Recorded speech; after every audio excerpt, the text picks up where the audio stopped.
사도신경으로 신앙을 고백하겠습니다. 나는 전능하신 아버지 하나님 천지의 창조주를 믿습니다. 나는 그의 유일하신 아들 우리 주 예수 그리스도를 믿습니다. 그는 성령으로 잉태되어 동정녀 마리아에게서 나시고 본디오 빌라도에게 고난을 받아 십자가에 못 박혀 죽으시고 장사된 지 사흘 만에 죽은 자 가운데서 다시 살아나셨으며 하늘에 오르시어 전능하신 아버지 하나님 우편에 앉아 계시다가 거기로부터 살아있는 자와 죽은 자를 심판하러 오십니다. 나는 성령을 믿으며 거룩한 공교회와 성도의 교제와 죄를 용서받는 것과 몸의 부활과 영생을 믿습니다. 아멘. 찬송가 289장 찬양하겠습니다. 289장입니다.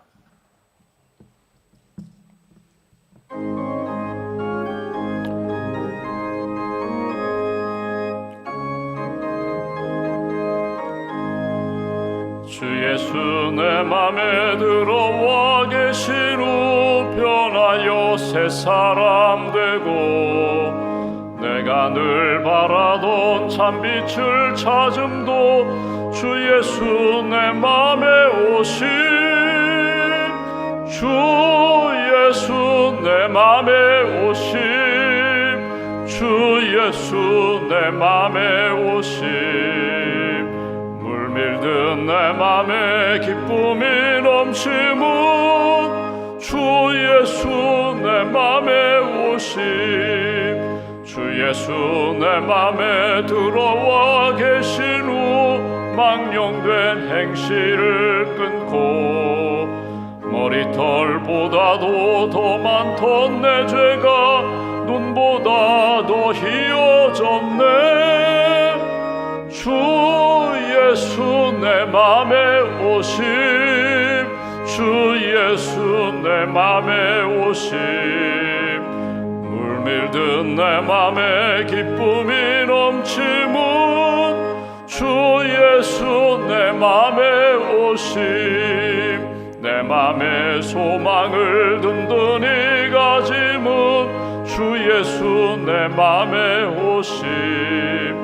의심의 구름이 사라져버림도 주 예수 내 맘에 오심 주 예수 내 맘에 오심 주 예수 내 맘에 오심 물밀든 내 맘에 기쁨이 넘치문 주 예수 내 맘에 오심 사망의 음침한 골짜기 가다가 밝은 빛 호련히 비춰 저 멀리 하늘문 환하게 보임도 주 예수 내 맘에 오심 주 예수 내 맘에 오심 주 예수 내 맘에 오심 물밀든 내 맘에 기쁨이 넘치문 주 예수 내 맘에 오심 내가 저 천성에 올라가 살기는 주 예수 내 맘에 오심 천성에 올라가 주님을 뵈리니 그 기쁨이 길 데 없네 주 예수 내 맘에 오심 주 예수 내 맘에 오심 물밀든 내 맘에 기쁨이 넘치문 주 예수 내 맘에 오심 하나님 아버지 감사합니다. 이 아침에도 깨워주셔서 기도하며 말씀 붙잡고 하루를 시작하게 해주셔서 감사합니다. 주님 내 안에 오셔서 나를 다스려 주셔서 감사합니다. 예수님 믿고 구원받고 천국의 소망으로 살게 해주셔서 감사합니다. 언제 어디서나 예수님의 사람답게 생각하고 말하고 행하며 하나님의 뜻을 이루고 하나님께 영광 돌리는 믿음의 삶이 될 수 있도록 붙들어 주시옵소서. 우리 가정이 예수님 잘 믿고 하나님을 늘 예배하며 하나님이 주시는 은혜와 기쁨 넘치는 천국 가정 되기를 소망합니다. 아직도 예수님 믿지 않는 우리의 가족들, 형제들이 있으면 끊임없이 기도하고 복음을 전하고 예수님 믿고 우리 모두가 다 하나님 나라 백성으로 늘 예배하며 기도하며 찬양하는 복된 가정으로 세워 주시옵소서. 주님의 몸된 교회가 예수 그리스도의 몸된 지체로서 예배와 양육교육, 선교, 봉사, 섬김의 삶을 살아 하나님을 기쁘시게 하는 믿음의 공동체가 되기를 소망합니다. 어둡고 악한 영들은 다 떠나가게 하시고 하나 되게 하시고 사랑하게 하시고 성령의 충만한 역사를 날마다 경험하는 복된 공동체로 굳게 세워 주시옵소서. 우리가 일하는 일터가, 우리가 경영하는 사업체가 예수님의 기업이 되기를 소망합니다. 복음을 증거하고 복음을 세워가는 선교의 기업, 전도의 현장이 되기를 원합니다. 만남의 복을 주셨는데 일터에서 만나고 사업상 만나고 또 이웃과 친구로 만나는 모든 만남 가운데 예수 그리스도의 향기와 편지가 되는 하나님의 사람들로 굳게 붙들어 주시옵소서. 너희는 세상의 빛이다, 너희는 세상의 소금이라고 말씀하셨는데 소금과 빛의 삶을 잘 감당하는 신실한 그리스도인들 되길 소망합니다. 말씀 붙잡고 기도하고 언제 어디서나 주님의 마음, 주님의 말씀을 증거하는 하나님의 사람들로 굳게 세워 주시옵소서. 이 아침에도 기도 제목을 주셨습니다. 우리 가정과 교회를 위하여, 나라와 민족을 위하여, 선교지를 위하여, 연약한 우리의 이웃들과 지체들을 위하여 기도할 때 기도의 은혜를 덧입혀 주시고, 기도할 때 우리 마음 가운데 하늘의 참된 평안으로 채워주시고, 말씀으로 약속 붙잡고 기도할 때에 낙심하지 않고 주 뜻 이루실 때까지, 주님의 열매를 맺을 때까지, 기도 응답받을 때까지 기도로 나아가는 하나님의 사람들로 세워 주시옵소서. 예수님 베드로 장모 집에 들어가 안수하실 때 베드로 장모가 열병이 떠나가고 일어나 예수님께 수종 들었던 것처럼 하나님 우리 심령 가운데 오시기를 원합니다. 우리 가정 가운데 오시기를 원합니다.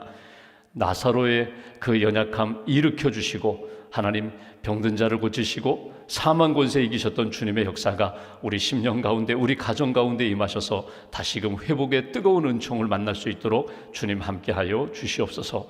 병상에 있는 교우들을 주님 기억하시고 오늘 수술하는 교우 하나님 수술 과정 가운데 함께 하시고 수술을 준비하는 사랑하는 성도들 낙심하지 않게 하시며 평안 가운데, 담대함 가운데 치료자 하나님이심을 믿고 생명의 주권자 하나님이심을 믿고 기도하며 회복의 은총을 허락받을 수 있도록 도와주시옵소서.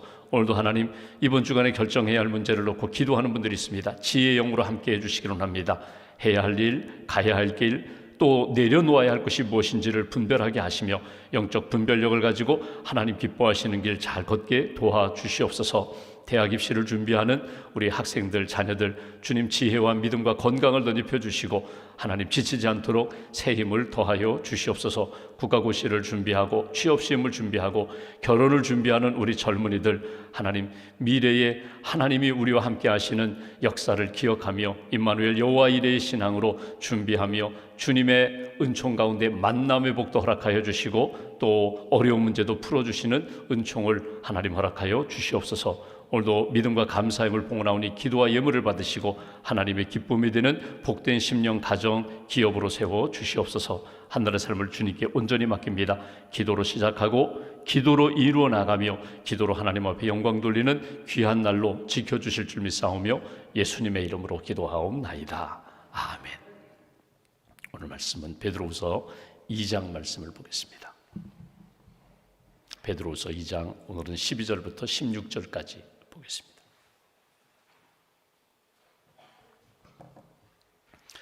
이 장 12절부터 16절까지 함께 봉독하겠습니다. 그러나 이 사람들은 본래 잡혀 죽기 위하여 난 이성 없는 짐승 같아서 그를 알지 못하는 것을 비방하고 그들의 멸망 가운데서 멸망을 당하며 불의의 값으로 불의를 당하며 낮에 즐기고 노는 것을 기뻐한 여기는 자들이니 점과 흠이라. 너희와 함께 연회할 때에 그들의 속임수로 즐기고 놀며 음심이 가득한 눈을 가지고 범죄하기를 그치지 아니하고 굳세지 못한 영혼들을 유혹하며 탐욕에 연단된 마음을 가진 자들이니 저주의 자식이라. 그들이 바른 길을 떠나 미혹되어 부올의 아들 발람의 길을 따르는도다. 그는 불의의 삭을 사랑하다가 자기의 불법으로 말미암아 책망을 받되 말하지 못하는 나귀가 사람의 소리로 말하여 이 선지자의 미친 행동을 저지하였느니라. 아멘. 주님의 은혜와 평안이 여러분과 함께 하시기를 기원합니다. 우리가 지금 베드로의 복음서를 우리가 보게 됩니다. 믿음의 사람들에게 전해주는 말씀. 베드로가 두 권의 편지를 썼습니다. 베드로전서, 고난 가운데 믿음을 지키며 고난받는 그리스도인들, 흩어져 있는 그리스도인들에게 보낸 첫 번째 편지.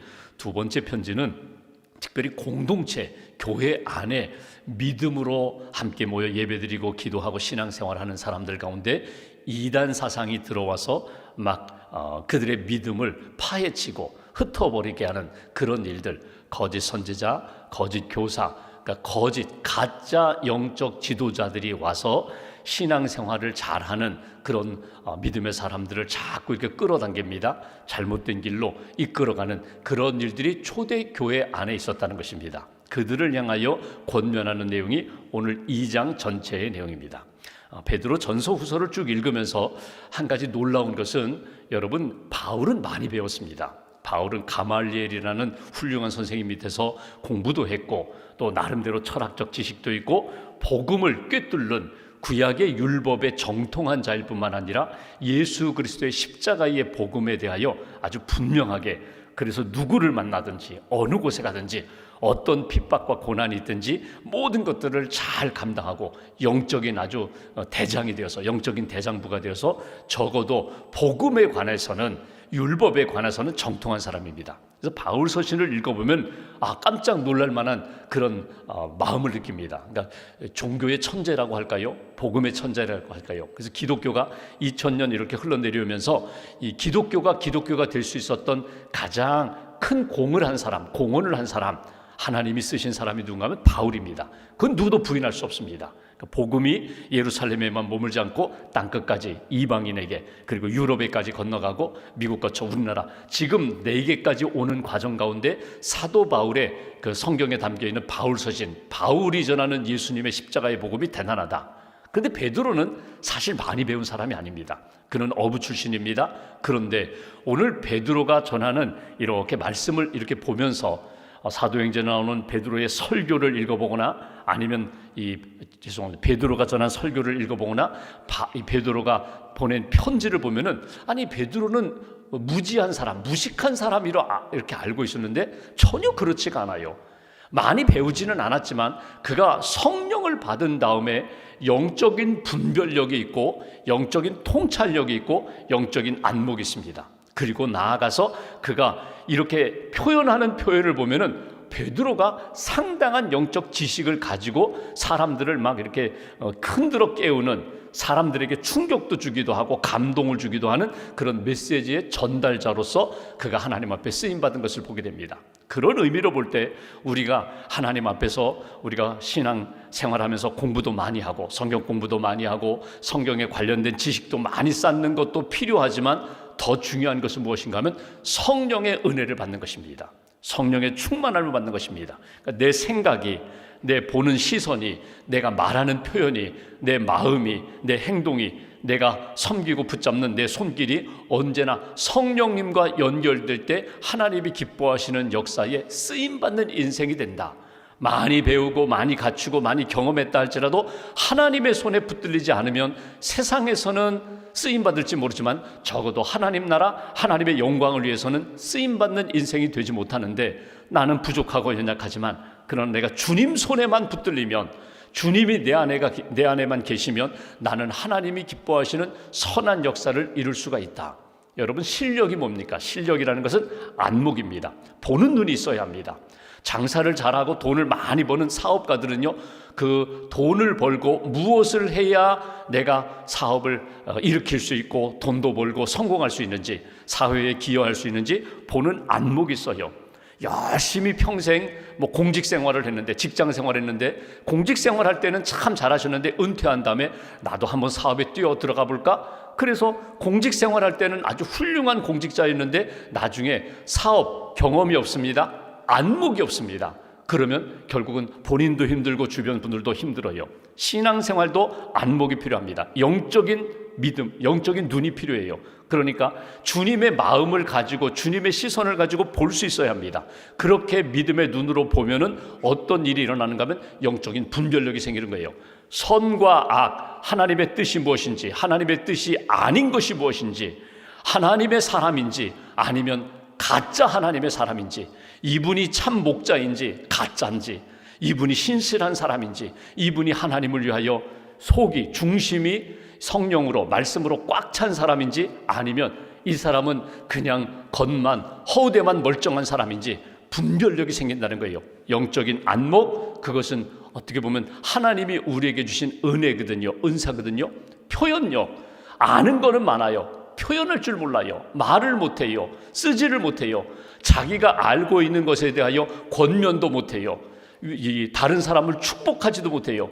그러면 나는 아는 거는 많은데, 복은 많이 받았는데 나 혼자 즐기는 인생, 그건 하나님이 기뻐하시는 인생이 아니거든요. 은사는 전적으로 사용하라고 주신 것입니다. 건강도, 물질도, 지식도, 경험도, 하나님이 내게 주신 시간, 삶의 자리도 나만을 위해서가 아니라 하나님 영광을 위해서, 먹든지 마시든지 무슨 일을 하든지 나를 통하여 하나님의 뜻이 이루어지고 영광이 나타나는 일에 내가 표현하는 거예요. 말로도 표현하고, 삶으로도 표현하고, 돈으로도 표현하고, 시간으로도 표현하면서 하나님이 나를 통하여 이렇게 이루어가시는 역사를 만나는 것, 이것이 하나님의 사람의 모습이다. 베드로가 오늘 권면하는데 오늘 본문 가운데 주목할 단어가 하나 있습니다. 14절 말씀 보시면 이런 표현이 있습니다. 14절 후반부에 여기 탐욕에 연단된 마음을 가진 자들이니 저주의 자식이라. 저주의 자식이라. 어떤 사람을 저주의 자식이라고 표현했는가 하면, 그가 굉장히 훌륭한 일을 하고 교회에서 믿음의 사람들에게 열심히 훌륭한 일을 하는 것 같은데 가짜예요. 가짜예요. 가짜 선지자, 가짜 교사, 그리고 믿음의 바른 진리의 뿌리를 내리지 않고 가짜 붙잡고 살아가는 이단과 같은 길을 걸어가는 사람들, 여기 저주의 자식이다. 반대로 이야기하면 복의 자녀들이다. 축복, 나만 복을 받는 것이 아니라 다른 사람에게 복을 빌어주는 복의 통로가 되는 사람, 축복의 자녀들. 그러니까 반대예요.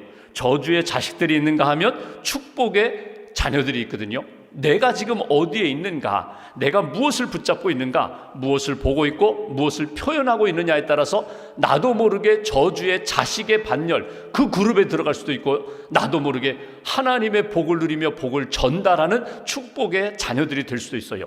오늘 말씀에서 그것을 이야기합니다. 2장 전체를 거짓 교사, 거짓 선지자들, 이단들, 믿음의 공동체 안에 들어와서 유혹해가지고 잘못된 길로 끌어가는 사람들, 그 사람들은 저주의 자식들이다. 오늘 베드로의 표현입니다. 그렇다면 저주의 자식들의 특징이 무엇일까? 거짓 교사들의 특징이 무엇일까? 이미 우리가 보았는데 오늘 본문에는 몇 가지를 더하여서 말합니다. 12절 보시면 이렇게 말합니다. 그러나 이 사람들은 거짓 교사, 거짓 선지자들, 본래 잡혀 죽기 위하여 난 이성 없는 짐승 같아서, 생각 없는 사람, 그러니까 여러분 열심히 생각하는 것 같지만 결국은 짐승 같은 사람, 이성 없는, 하나님이 주시는 생각이 없어요, 합리성이 없어요, 이성이 없어요, 논리성이 없어요. 그러니까 주님이 주시는 마음을 따라 거기에 따라서 말하기도 하고 행하기도 하고 사람들에게 영향을 끼쳐야 되는데 이성 없는 짐승과 같다는 거예요.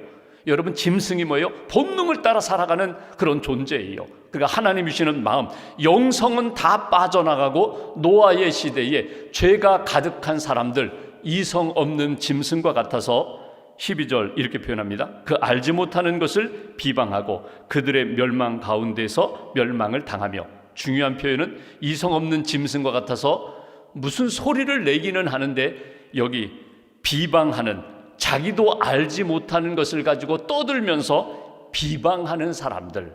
여러분, 첫 번째, 여러분 오늘 다시 한번 새벽에 기도하면서 다짐하는 거예요. 하나님, 저는 누구를 만나든지 사랑하고 위로하고 축복하고 격려하는 그런 입술과 마음과 삶이 되어야지. 비방이라는 건 뭐예요? 헐뜯는 거거든요.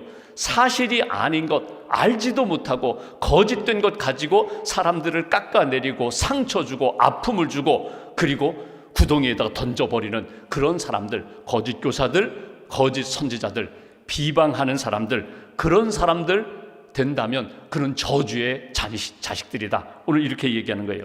비방을 즐기는 사람들, 비방하는 사람들은 사탄에 속한 사람이고, 비방하지 않고 축복하며 위로하며 주님의 마음을 전하는 사람들은 천사와 같은 사람들, 축복하는 사람들, 그것을 오늘 구분하여 이야기합니다. 그러니까 내 삶이, 내 마음이 예수님의 마음으로 가득 차 있고 성령과 말씀으로 채워져 있으면 어떻게 늘 누구를 만나든지 축복하는 사람이 되라는 거예요. 저는 아직 아는 게 별로 없는데요, 부족한데요, 내게 주신 마음, 생명의 마음과 말씀만 전하시면 돼요. 세상의 마음, 세상의 것들 가지고서 이렇게 이야기하면서 잠깐 즐기는 것 같은데 돌아서면은 후회하고, 왜 내가 그 말을 했을까, 왜 상처를 줬을까, 그렇게 가슴 치는 인생이 아니라 언제나 자신 있게 축복할 수 있는 그런 사람이 되어야 한다. 13절 말씀 보십시오. 이렇게 표현합니다. 불의의 값으로 불의를 당하며 낮에 즐기고 노는 것을 기쁘게 여기는 자들이니 점과 흠이라. 너희와 함께 연회할 때, 잔치하고 파티할 때에 그들의 속임수로 즐기고 놀며. 여기 보시면 낮에 즐기고 노는 것 기쁘게 여기는 자. 여러분, 창조의 질서는 하나님이 주신 시간 속에서 하루는 낮에 일하고 밤에 쉬는 거예요. 근데 먹고 마시고 즐기자, 낮에 놀고 낮에 즐기고 밤에 놀고 밤에 즐기자. 여러분, 하나님이 우리에게 주신 마음은 낮과 밤이 있습니다. 일할 때가 있고 안식할 때가 있어요. 하나님이 내게 주신 사명과 은사와 일해야 할 때, 지금 여기 땀 흘려야 할 자리에서 그 땀 흘리지 않고 먹고 마시고 즐기고 놀자, 그냥 쾌락 중심으로 즐기는 것에만 매여서 살아가는 그런 사람들, 그렇게 유도하는 사람들. 여러분, 인생이 살아가면서 물론 우리가 이렇게 쉼을 얻고 여가 생활하고 여행도 다니고 사람들과 만나서 먹고 마시고 파티하고, 여러분, 예를 들면 제가 열심히 일을 했어요. 낮에 열심히 일하고 저녁에 가족들과 함께 즐거운 시간 보냅니다. 낮에 열심히 일하고 함께 일했던 동료들과 함께 저녁에 함께 식사를 나누면서 이렇게 마음을 나누고 사랑을 나눠요. 귀한 거예요. 근데 낮에 일하고 밤에 쉬는 것이 아니라, 열심히 일하고 휴가 가는 것이 아니라 1년 365일 낮이나 밤이나 먹고 마시고 즐기는, 거기에 빠져 있는 사람, 그렇게 유도하는 사람, 저주의 자식들이다. 베드로가 그렇게 이야기하는 거예요. 왜? 우리가 그렇게 즐기고 놀고 먹고 마시는 그것으로 인하여 생명의 역사, 내가 유지하기 어렵고 다른 사람을 생명의 길로 인도하기가 어렵다. 그러니 먹고 마시고 즐기고 노는 것이 아니라 하나님이 주신 일터에서 낮에 일하고 밤에 쉬고, 복음을 전해야 할 때에 복음을 전하고, 기도해야 할 때 기도하고, 내가 하나님의 뜻을 기다려야 할 때 기다릴 줄 아는 사람, 이 마디마디가 하나님 앞에서 바르게 세워지는 사람이, 그것이 축복의 사람이다.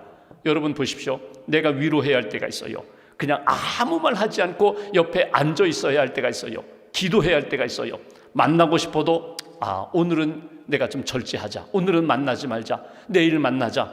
기도로 준비하면서 내가 무엇을 그에게 전해줄까요? 기도로 준비해야 할 때가 있어요. 이게 분별력이거든요. 그 분별력 없이 이성 없는 짐승처럼 만나면 그냥 하고 싶은 이야기하고, 그리고 놀고 즐기고 먹고 마시자, 그것으로 하나님의 선한 역사가 이루어지지 않는다. 베드로가 이야기하는 것입니다. 분별력을 가지고 지금이 무엇을 해야 할 때인지, 지금이 무엇을 말아야 할 때인지를 분명히 분별하라는 것. 14절 말씀, 음심. 이거는 음욕이라고도 표현할 수 있고요. 이건 하나님이 주신 마음 아닌 거룩하지 않은 마음, 가득한 눈을 가지고 범죄하기를 그치지 아니하고 굳세지 못한 영혼들을 유혹하며 탐욕에 연단된 마음을 가진 자들이니 저주의 자식이라.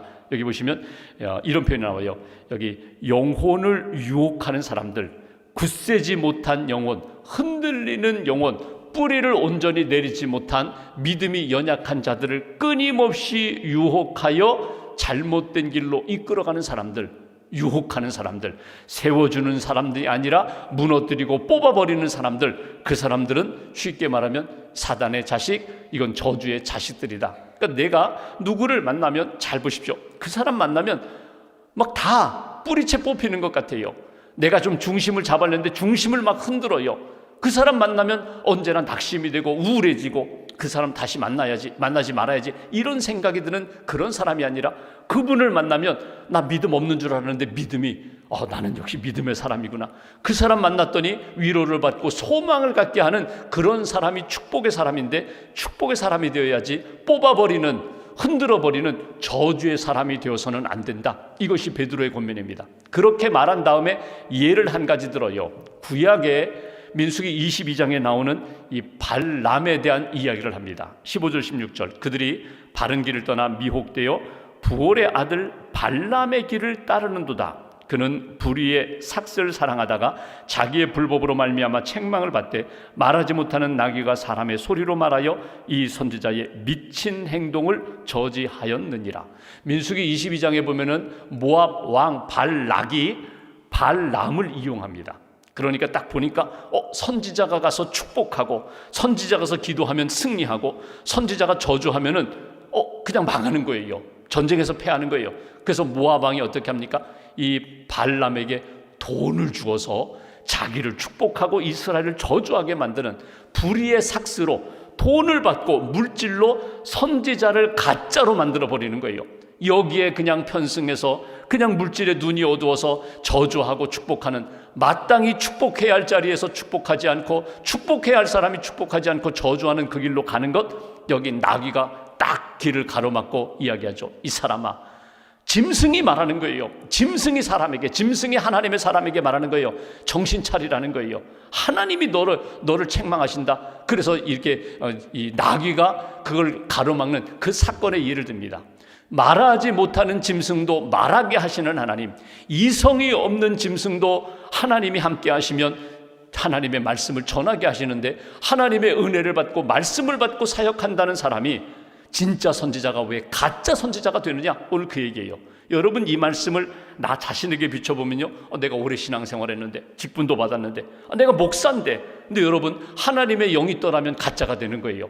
하나님의 말씀 없이 내 말을 하면 가짜가 되는 거예요. 내가 하나님의 뜻보다 세상의 물질, 세상의 쾌락 추구하면 어느 순간에 예수의 사람이 되지 않고 세상의 사람이 되는 거예요. 마귀의 사람이 되는 거예요. 그래서 이 말씀을 거울로 딱 비춰볼 때 내 모습을 한번 딱 보십시오. 내 영적인 모습이 어떤가?